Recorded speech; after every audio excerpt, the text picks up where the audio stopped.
Ladies and gentlemen, this is another episode of me documenting the journey of the book that I'm putting together.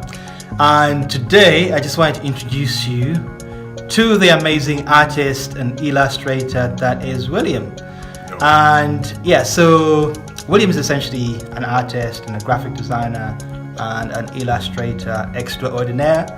And one of the things I've decided to do, as you know, so the book has 52 messages. Well, the working title of the book right now is quite long. It's 52 messages of motivation, inspiration, and encouragement to get you through life. And the problem with that title is, first of all, it's too long. But also, although I've got 52 messages, I've got another maybe 14 extra messages from people, like, you know, close friends and family that have added some stuff. And so what we're doing is, you know, the book would be too small if it was just, 66 pages. So what we're doing is, in order to kind of like make the book a bit more holistic, we have decided to, actually, why don't you explain that bit, because you're there. So yeah, introduce yourself first of all. Hey, I'm Willem. Like Simon said, I'm a graphic designer and illustrator. So we've just been going over a bunch of concepts that we're going to have as illustrations for each message in the book. Yeah. As Simon was saying, as opposed to just having the messages on each page, each message has a concept, an illustration to correspond with it. And what it's going to do is it's going to bulk up the book. It's going to beef it up a bit more. So it's not just text, but you have a visual to look at, something to go along with it. So the whole idea is to amplify, right?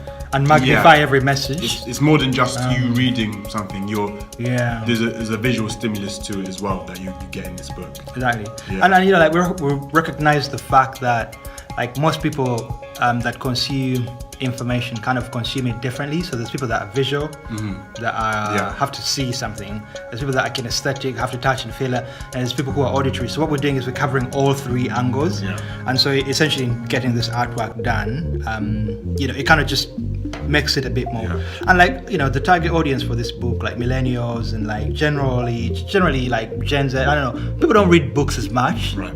But like, there's a trend in the sense that like artistic kind of like coffee table kind of book or pocket books kind of sell really well. And the other thing I wanted to say about this book is that, you know, I'm really very big on mental health and well-being. I'm a huge campaigner for mental health and well-being. And the way I'm positioning this book is that it's not just... first of all, I believe that each and every single person should have a mental health toolkit. So we should all have like a toolkit that has physical and, virtual things that we use, like a toolkit that we use to look after our well-being and mental health. And the way I'm kind of positioning this book is, you know, this should be a tool that you can include within your toolkit for your mental health and well-being. And I think, you know, adding a bit of artwork into it. So yeah, the style we're thinking about, how would you describe the style of the artwork we're going for? It's a very minimalistic style. So you know, you got a book.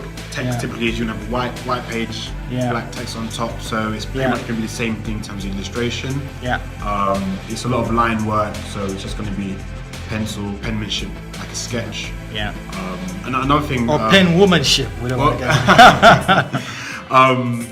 I'll go back to what I was saying before about the visual stimulus of the illustration as well. Is sometimes you'll read a passage of text or some information, and because of the type of information that it is, the message, everyone's interpretation is going to be slightly different. So what this does is it kind of gives another look into it from the author or potentially my input as well, based on what the concept is. So you know, you kind of understand it in different ways. It's something you read and your brain might go to a certain place, your mind goes to a certain place. You see the illustration, and that might take you to another place as well. You may understand more than you would have with just the text. So that's another dimension that we're bringing into the book. Cool. Yeah. Anyway, we'll keep you posted with the development and the progress of this. So what we try and do is once a week, we try and catch up and kind of go through the kind of like, you know, artwork that he has created and kind of like refine it a bit more and kind of, you know, tick that off and then move on to the next one, because we have about, I don't know, 66 bits of artwork. So we've already had a session where we've sort of come up with all the concepts, or the majority of the concepts for the artwork, and now it's literally just about drawing them out. Anyway, we'll show you that. Cool. Simon T says 1 minute motivation, inspiration, and encouragement is now turning into 52 messages, and the title's too long.